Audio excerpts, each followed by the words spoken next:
Hello everyone. मैं हूं doctor शुभंकर swine, consultant psychiatrist.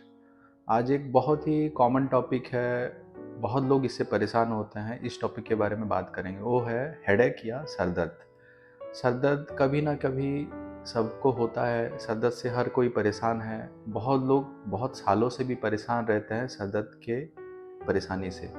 तो इस वीडियो में हम बात करेंगे जो पेशेंट्स आते हैं उनका असेसमेंट कैसे होता है। एक जो हेडेक केस आता है उसका असेसमेंट कैसे होता है, कैसे अप्रोच किया जाता है, हेडेक कितने टाइप्स के होते हैं, और कुछ केसेस में हेडेक एक डेंजर साइन होता है, उसके बारे में बात करेंगे। मेरे जो 2-3 पेशेंट हैं उनके बारे में बताऊंगा कितने रेजिस्टेंट डिफ़िकल्ट केसेस थे, और हेडेक का ट्रीटमेंट अप्रोच क्या होता है, मेडिसिन का पार्ट रोल क्या होता है, और नॉन मेडिसिनल अप्रोच क्या होता है, इस वीडियो में हम जानेंगे। जो हेडेक के केसेस आते हैं, जो पेशेंट आते हैं, पहले उनकी एक प्रॉपर हिस्ट्री ली जाती है। जैसे कि उनसे पूछा जाता है आपके जो हेडेक हो रहा है किस टाइप का हेडेक हो रहा है। कुछ लोग बोलते हैं हमें हेडेक एक हथौड़ा टाइप जो जैसे मार रहा है उस टाइप का फील होता है। कुछ लोग बोलते हैं जैसे कोई मतलब हेवी वेट दबा हुआ है, सर के ऊपर है, भारी भारी लग रहा है, उस टाइप का हेडेक होता है। कुछ लोग बोलते हैं मतलब कोई मतलब ऐसे चुभो रहा है, कोई प्रिक कर रहा है, उस टाइप का हेडेक होता है। और कुछ लोग बोलते हैं कि मीठा मीठा सा दर्द है, उस टाइप का हेडेक हो रहा है। तो बहुत ही अलग एक्सप्लेनेशन रहता है लोगों का हेडेक के लिए, और हर एक चीज़ एक डायग्नोस्टिक में हेल्प करता है। उसके बाद आता है जो हेडेक की मतलब ड्यूरेशन कितने दिनों से है, मतलब क्रोनिक है या एक्यूट है, अभी रिसेंटली हेडेक हुआ है, बहुत सालों से है, ये भी पूछा जाता है। उसके बाद आता है असेसमेंट किया जाता है कि आप चश्मा पहनते हैं कि नहीं पहनते हैं। ये भी देखा गया है कि बहुत टाइम जो आँखों के प्रॉब्लम्स होते हैं, जो दूर की मतलब जो विज़न कम हो जाती है, रिफ्रैक्टिव एरर बोला जाता है, उसमें भी हेडेक होता है। जो पाया जाता है बच्चों में ज़्यादातर पाया जाता है। बच्चे बोलते हैं हमें सर दर्द हो रहा है, सर दर्द हो रहा है, और बहुत सारे ट्रीटमेंट होता है पर आँख का टेस्ट मतलब बहुत टाइम मिस हो जाता है। तो उस केस में आँख का टेस्ट भी बहुत ज़रूरी होता है, क्योंकि आँख का पावर अगर बढ़ा हुआ है, दूर का अगर क्लियर नहीं दिख रहा है, तो उसमें भी हेडेक होता है।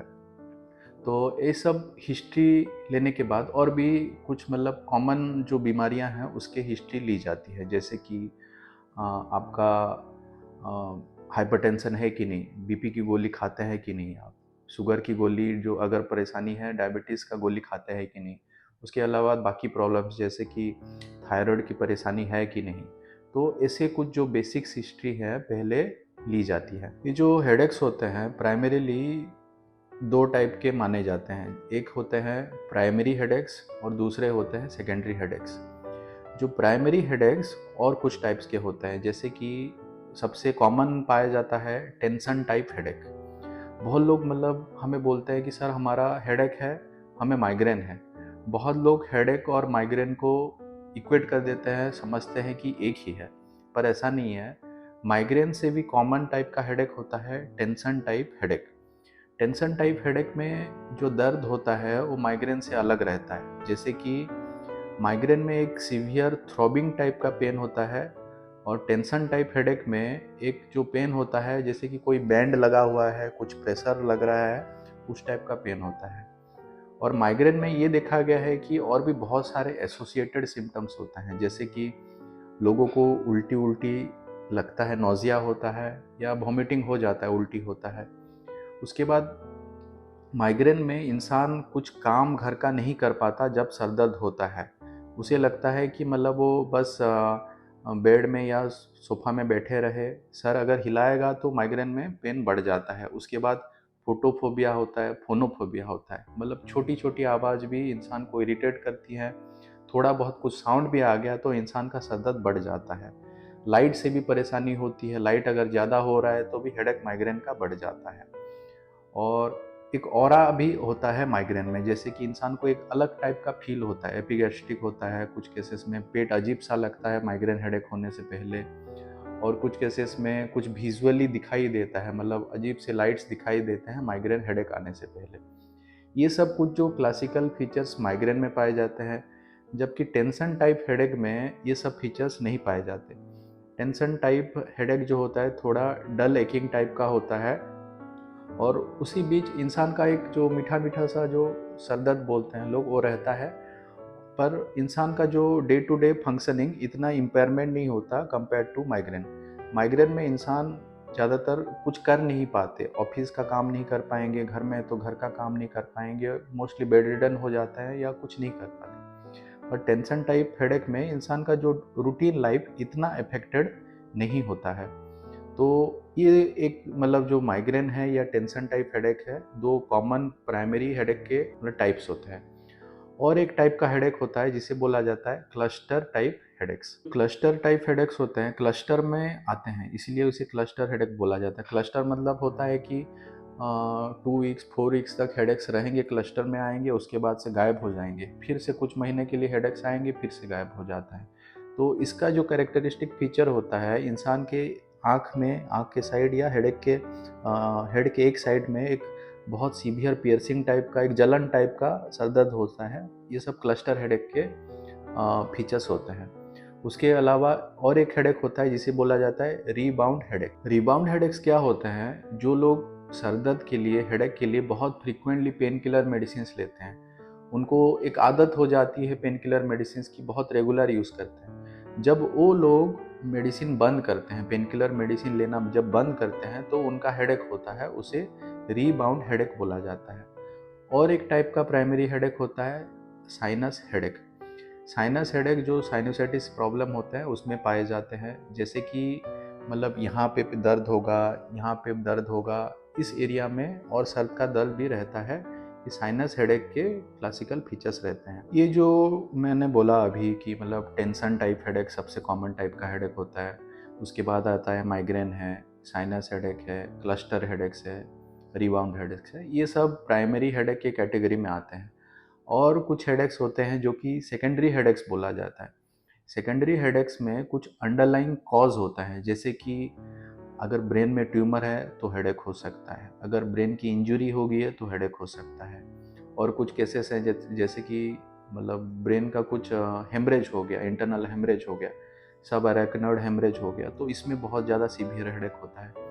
उसके बाद ब्रेन का इन्फेक्शन जैसे कि मेनिंजाइटिस है, उसमें भी हेडेक होता है। तो अगर कुछ अलग रीजन की वजह से, ब्रेन इंटरनल प्रॉब्लम की वजह से जो प्रॉब्लम्स आते हैं, हेडेक्स होते हैं, उसे सेकेंडरी हेडेक्स बोला जाता है। हमारे पास जब भी कोई पेशेंट आते हैं तो प्रॉपर हिस्ट्री लेने के बाद हर एक केस का अप्रोच अलग रहता है। जैसे कि अगर आँख का टेस्ट नहीं हुआ तो आँख का टेस्ट जरूरी है। अगर फील हो रहा है कोई कि सेकेंडरी हेडेक हो सकता है, जैसे कि बहुत जल्दी से एक दिन बहुत सीवियर हेडेक हो रहा है, तो मतलब एक डेंजर साइन होता है। तो उस टाइम मतलब ब्रेन की न्यूरो इमेजिंग करना बहुत ज़रूरी होता है, जैसे कि सीटी स्कैन हो गया या एमआरआई ब्रेन हो गया, तो ये सब ज़रूरी रहता है। आँख का टेस्ट बहुत ज़रूरी है, सीटी स्कैन ज़रूरी है, और बाकी जो रीजन्स है जैसे कि ब्लड पैरामीटर्स हैं, उनका रूटीन चेकअप भी ज़रूरी रहता है। एक बार असेसमेंट होने के बाद कुछ मेडिसिन्स होते हैं दिए जाते हैं, जैसे कि 2 टाइप के मेडिसिन्स होते हैं हेडेक के लिए। एक होता है एक्यूट ट्रीटमेंट होता है, हेडेक अगर हो रहा है तो एक दवाई देंगे, आपको तुरंत राहत मिलेगी। एक्यूट ट्रीटमेंट में बहुत सारे ग्रुप के मेडिसिन्स होते हैं, जैसे कि आप लोग जानते होंगे पेन किलर मेडिसिन जिसे बोला जाता है, एनएसआईडी ग्रुप के जो मेडिसिन्स होते हैं, जैसे कि पैरासीटामॉल है, आइबुप्रोफेन है, नाप्रोक्सेन है, पिरोक्सिकैम है, ये सब मेडिसिन्स दिए जाते हैं। और कुछ केसेस में अगर हेडेक बहुत क्रोनिक है, इंसान के लाइफ को अगर इम्पैक्ट कर रहा है, जैसे कि आप हेडेक की वजह से आप ऑफिस ठीक से काम नहीं कर पा रहे, ठीक से जा नहीं पा रहे, बच्चों के केस में स्कूल जा नहीं पा रहे, अच्छे से पढ़ाई में डिस्टर्बेंस हो रहा है, तो उस केसेस में प्रोफाइलैक्टिक ट्रीटमेंट भी हेडेक्स के लिए कुछ रहता है। जैसे कि कुछ मेडिसिन होते हैं, जैसे कि माइग्रेन के प्रोफाइलैक्टिक में दिए जाते हैं, वालप्रोएट होता है, प्रोप्रानोल होता है, एमिट्रिप्टिलिन होता है। ये कुछ ग्रुप के मेडिसिन हो जो कि प्रिवेंट करते हैं, हेडेक ना आने देते हैं। तो जो प्रोफाइलैक्टिक ट्रीटमेंट सबको ज़रूरी नहीं होता है। ये सब कब ज़रूरी होता है रेगुलर मेडिसिन, जब ये आपके लाइफ को बहुत ज़्यादा इम्पैक्ट कर रहा है। आपको महीने में अगर एक बार हेडेक हो रहा है तो इतना ज़रूरी नहीं है कि आप रेगुलर मेडिसिन खाएं। अगर महीने के 10 दिन 15 दिन आपके वेस्ट हो रहे हैं, आप उसी मतलब उसी बारे में ही, हेडेक के बारे में ही दिन भर सोच रहे हैं, महीने भर साल भर सोच रहे हैं, तो उसके लिए रेगुलर मेडिसिन की ज़रूरत हो सकती है। मेरे पास एक पेशेंट आए थे लगभग 45-50 ईयर्स की एक फीमेल आई थी। तो उनका मतलब हेडेक का प्रॉब्लम था। मैं पूछा कि मतलब कितने सालों से आपको हेडेक का प्रॉब्लम है? वो बोले कि सर लगभग 10 साल से मुझे हर रोज़ हेडेक होता है। तो मैं मतलब शॉक्ड हो गया, सरप्राइज्ड हो गया कि इतने सालों से आपका हेडेक है, आप ट्रीटमेंट तो ऑब्वियसली लिए होंगे, तो इतने दिन से ठीक क्यों नहीं हो रहा? तो फिर उनका जो प्रेस्क्रिप्शन देखा गया, मतलब मैं चेक किया, लगभग जितने भी मेडिसिन्स हेडेक में दिए जाते हैं, जैसे कि भालप्रेट है, इंडराल है, तो लगभग सारे ग्रुप के मेडिसिन्स ऑलरेडी दिए जा चुके हैं। तो उनको किसी से भी राहत नहीं मिलता है, उनका दिन भर थोड़ा थोड़ा दर्द लगा रहता है, 10 साल हो गए हैं। तो बहुत असेसमेंट के बाद धीरे धीरे उनका जब हिस्ट्री लेने लगे तो पता चला उनके जो फैमिली में सिग्निफिकेंट स्ट्रेस है। उनके जो हस्बैंड है क्रोनिक अल्कोहलिक है, घर में हमेशा एक अशांत माहौल रहता है, हमेशा झगड़ा रहता है, वो चिल्लाते हैं, मारपीट करते हैं। तो वो एक फैक्टर था जो कि उनके हेडेक को प्रेसिपिटेट करता था, हमेशा बार बार ट्रिगर करता रहता था, उनका हेडेक कभी ठीक ही नहीं होता था। तो धीरे धीरे उस चीज़ को वो एड्रेस किया गया उनके लिए कि वो एक रीज़न है जिसलिए आपका हेडेक ज़्यादा हो रहा है। तो धीरे धीरे वो स्ट्रेस से कोप करना सीखे, उनके हस्बैंड का भी अल्कोहल का ट्रीटमेंट प्रॉपरली किया गया। तो धीरे धीरे उनका इम्प्रूवमेंट हुआ, 10 साल बाद उनको राहत मिली थी हेडेक से। तो ये केस बताने का मेरा एम ये है कि बहुत टाइम हम देखते हैं हेडेक का एक सिग्निफिकेंट कॉज होता है स्ट्रेस, मानसिक तनाव। अगर मानसिक तनाव को एड्रेस नहीं किया जा रहा है, स्ट्रेस को एड्रेस नहीं किया जा रहा है, तो हेडेक से 100% राहत नहीं मिलती है। बहुत टाइम हम ऐसा देखते हैं। और बहुत टाइम ये भी होता है, जो डिप्रेसिव केसेस होते हैं, डिप्रेसिव जो पेशेंट्स होते हैं, वो हेडेक के हिसाब से प्रेजेंट करते हैं। वो घर में किसी से शेयर नहीं कर पाते कि मेरा मन ठीक नहीं लग रहा है, मुझे अच्छा फील नहीं हो रहा है। वो सोमाटाइजेशन भी उनका होता है, उनको फिजिकल सिम्टम्स ज़्यादा होते हैं, उनका हेडेक ज़्यादा होता है। तो उस केसेस में एंटी डिप्रेसेंट्स मेडिसिन भी दिए जाते हैं, काउंसलिंग थेरेपी का एक रोल होता है। तो अलग तरीके से उन सब केसेस का अप्रोच किया जाता है। जो इस वीडियो में हम देखें कि मतलब हेडेक के टाइप्स क्या हैं, और जितने भी हेडेक के टाइप्स हैं, प्राइमरी हेडेक के टाइप्स, स्ट्रेस एक बहुत ही सिग्निफिकेंट रोल प्ले करता है। तो और एक फैक्टर होता है, बहुत लोग हम मतलब देखते हैं हमारे क्लिनिकल सेटअप में, लोग रेगुलर एक्सरसाइज से पिछड़ते हैं। लोग ठीक से टाइम नहीं निकाल पाते हैं, अपने लाइफ में इतने बिजी हो जाते हैं, अपने शरीर के लिए उनके पास टाइम नहीं होता है। मैं बहुत लोगों को बोलता हूँ कि आप एक्सरसाइज क्यों नहीं करते? बोलते हैं हमारे पास टाइम नहीं है। तो मैं जब उनसे पूछता हूँ आपका रूटीन क्या है, तो बताते हैं ऐसा ऐसा है। तब मतलब टाइम हमेशा आप निकाल सकते हैं, आपका जो मोटिवेशन होना चाहिए। बिना एक्सरसाइज के जो ये सब होते हैं हेडेक्स, इसे प्रॉपरली राहत मिलना डिफ़िकल्ट होता है। प्रॉपर लाइफस्टाइल की भी बहुत ही सिग्निफिकेंट रोल होता है हेडेक के ट्रीटमेंट में।